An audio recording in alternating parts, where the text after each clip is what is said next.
সাথে নিয়ে এবারে জুলাই ঘোষণাপত্র পাঠ করছেন মাননীয় প্রধান উপদেষ্টা ডক্টর মোহাম্মদ ইউনূস। আসসালামু আলাইকুম।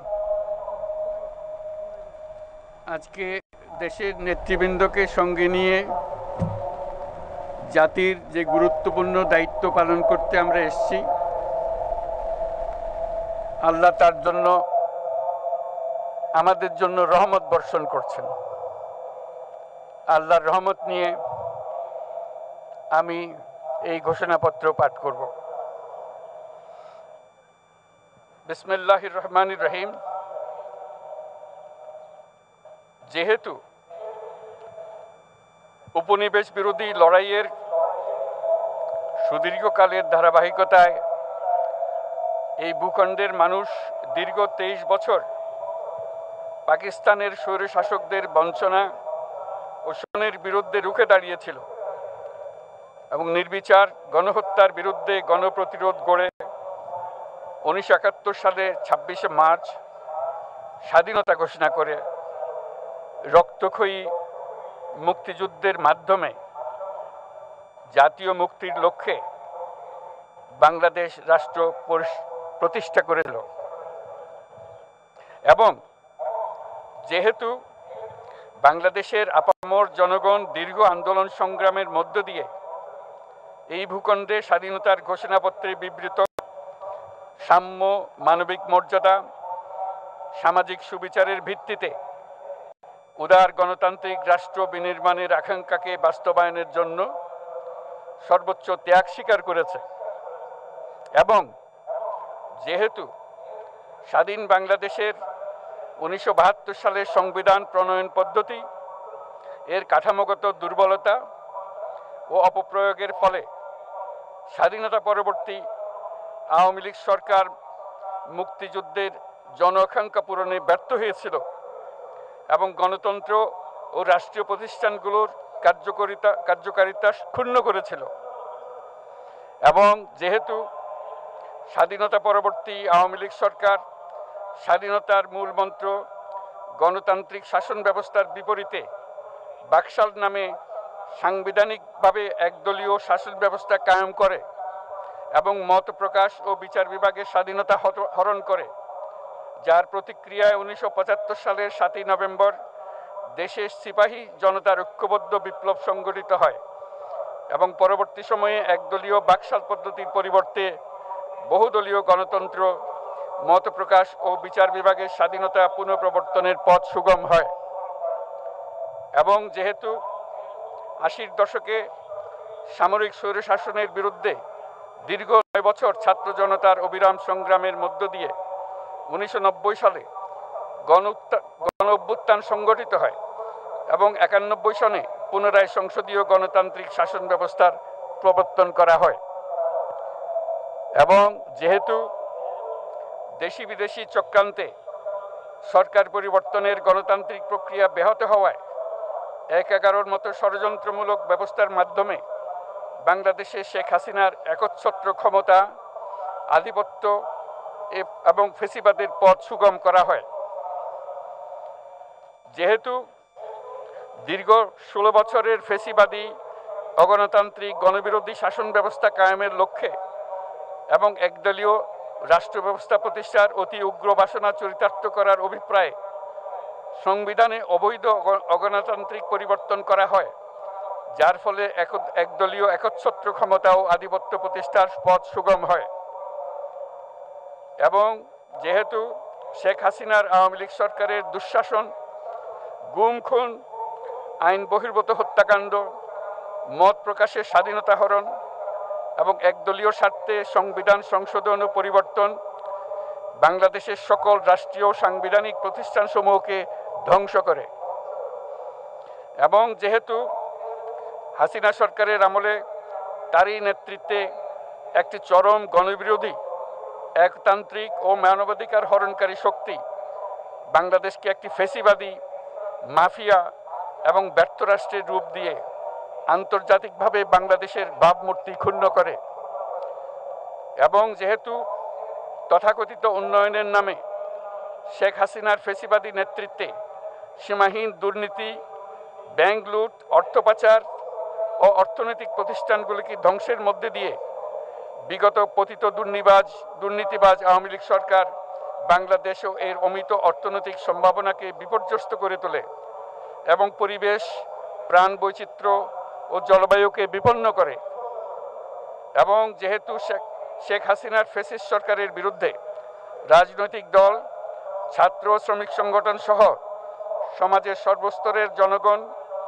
গত প্রায় 16 বছর যাবৎ নিরন্তর গণতান্ত্রিক সংগ্রাম করে জেল জুলুম, হামলা মামলা, গুম খুন ও বিচার বহির্ভূত হত্যাকাণ্ডের শিকার হয়। এবং যেহেতু বাংলাদেশে বিদেশি রাষ্ট্রের অন্যায় প্রভুত্ব, শোষণ ও খবরদারিত্বের বিরুদ্ধে এদেশের মানুষের ন্যায়সঙ্গত আন্দোলনকে বহিঃশক্তির তাবেদার আওয়ামী লীগ সরকার নিষ্ঠুর শক্তি প্রয়োগের মাধ্যমে দমন করে। এবং যেহেতু অবৈধভাবে ক্ষমতা অব্যাহত রাখতে আওয়ামী লীগ সরকার 3টি প্রহসনের নির্বাচনে এর জাতীয় সংসদ নির্বাচন এদেশের মানুষকে ভোটাধিকার ও প্রতিনিধিত্ব থেকে বঞ্চিত করে। যেহেতু আওয়ামী লীগ আমলে ভিন্ন মতের রাজনৈতিক নেতাকর্মী, শিক্ষার্থী, তরুণদের নিষ্ঠুরভাবে নির্যাতন করা হয় এবং সরকারি চাকুরিতে একচেটিয়া দলীয় নিয়োগ এবং কোটাভিত্তিক বৈষম্যের কারণে ছাত্র, চাকুরি প্রার্থী, নাগরিকদের মধ্যে চরম ক্ষোভের জন্ম হয়। এবং যেহেতু বিরোধী রাজনৈতিক দল সংগঠনের উপর চরম নিপীড়নের ফলে দীর্ঘদিন ধরে জনরোষের সৃষ্টি হয় এবং জনগণ সকল বৈধ প্রক্রিয়া অবলম্বন করে ফ্যাসিবাদ বিরোধী লড়াই চালিয়ে যায়। এবং যেহেতু সরকারি চাকরিতে বৈষম্যমূলক কোটা ব্যবস্থা বিলোপ ও দুর্নীতি প্রতিরোধে বৈষম্য বিরোধী ছাত্র আন্দোলন চলাকালে আওয়ামী লীগ সরকার কর্তৃক ব্যাপক দমন পীড়ন, বর্বর অত্যাচার, মানবতা বিরোধী হত্যাকাণ্ড চালানো হয়, যার ফলে সারা দেশে দলমত নির্বিশেষে ছাত্র জনতার উত্তাল গণবিক্ষোভ গণ অভ্যুত্থানের রূপ নেয়। এবং যেহেতু ফ্যাসিস্ট শক্তির বিরুদ্ধে অদম্য ছাত্র জনতার অভ্যুত্থানে রাজনৈতিক দল, ধর্মীয়, সামাজিক, সাংস্কৃতিক, পেশাজীবী, নারী ও শ্রমিক সংগঠনসমূহ সমাজের সকল স্তরের মানুষ যোগদান করে এবং আওয়ামী ফ্যাসিবাদী বাহিনী রাজপথে নারী, শিশু সহ প্রায় 1000 মানুষকে নির্বিচারে হত্যা করে, অগণিত মানুষ পঙ্গুত্ব, অন্ধত্ব বরণ করে। আন্দোলনের চূড়ান্ত পর্যায়ে সামরিক বাহিনীর সদস্যগণ জনগণের গণতান্ত্রিক লড়াইকে সমর্থন প্রদান করে। এবং যেহেতু অবৈধ শেখ হাসিনা সরকার পতন, ফ্যাসিবাদী ব্যবস্থার বিলোপ এবং নতুন রাজনৈতিক বন্দোবস্তের লক্ষ্যে বৈষম্য বিরোধী ছাত্র আন্দোলনের ডাকে জনগণ অসহযোগ আন্দোলন শুরু করে, পরবর্তী সময়ে 5ই আগস্ট ঢাকা অভিমুখে লং মার্চ পরিচালনা করে এবং ফ্যাসিবাদ বিরোধী আন্দোলনরত সকল রাজনৈতিক দল, ছাত্র জনতা তথা সর্বস্তরের সকল শ্রেণীর পেশার আপামর জনসাধারণ তীব্র আন্দোলনের চূড়ান্ত পর্যায়ে গণভবনমুখী জনতার উত্তাল যাত্রার মুখে ফ্যাসিস্ট হাসিনা 5ই আগস্ট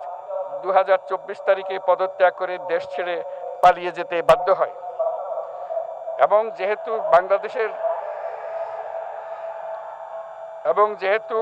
বাংলাদেশের রাজনৈতিক ও সাংবিধানিক সংকট মোকাবেলায় গণ অভ্যুত্থানের মধ্য দিয়ে ব্যক্ত জনগণের সার্বভৌমত্বের প্রত্যয় ও প্রয়োগ রাজনৈতিক ও আইনি উভয় দিক থেকে যুক্তিসঙ্গত, বৈধ ও আন্তর্জাতিকভাবে স্বীকৃত এবং যেহেতু জনগণের দাবি অনুযায়ী এরপর অবৈধ দ্বাদশ জাতীয় সংসদ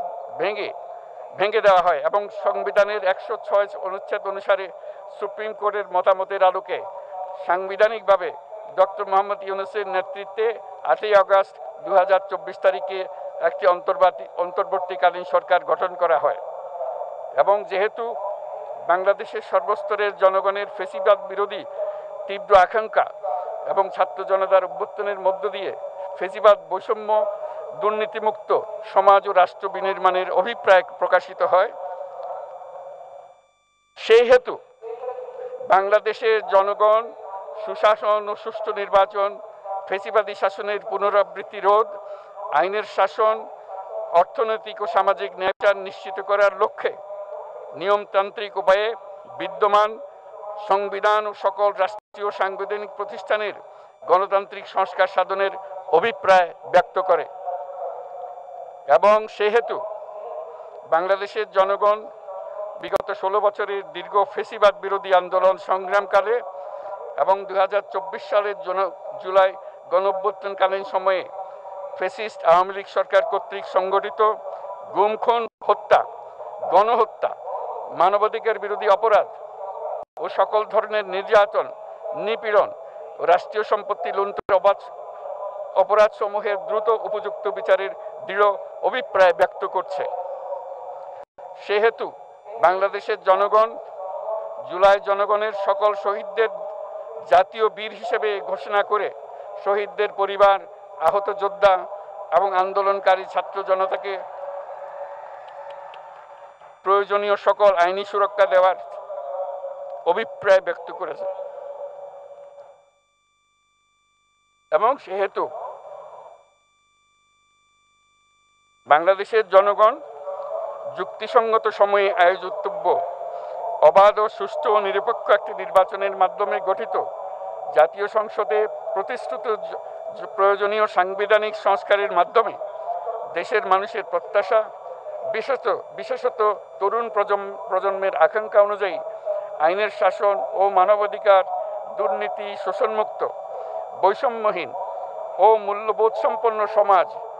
এবং গণতান্ত্রিক রাষ্ট্র ব্যবস্থা প্রতিষ্ঠার অভিপ্রায় ব্যক্ত করেছে এবং সেহেতু বাংলাদেশের জনগণ এই প্রত্যাশা ব্যক্ত করছে যে একটি পরিবেশ ও জলবায়ু সহিষ্ণু,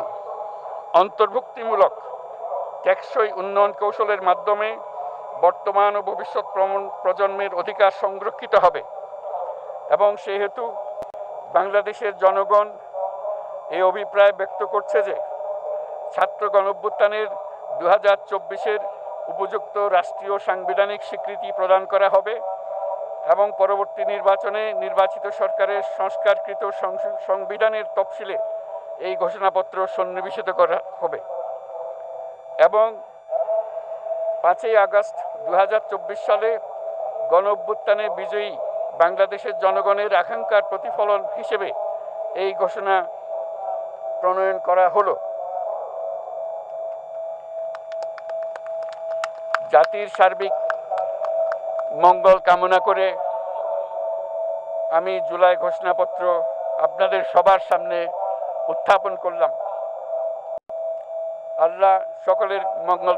সকলের জন্য মঙ্গল দান করুন, জাতির জন্য মঙ্গল নিয়ে আসুক। সবাইকে ধন্যবাদ। আল্লাহ হাফেজ।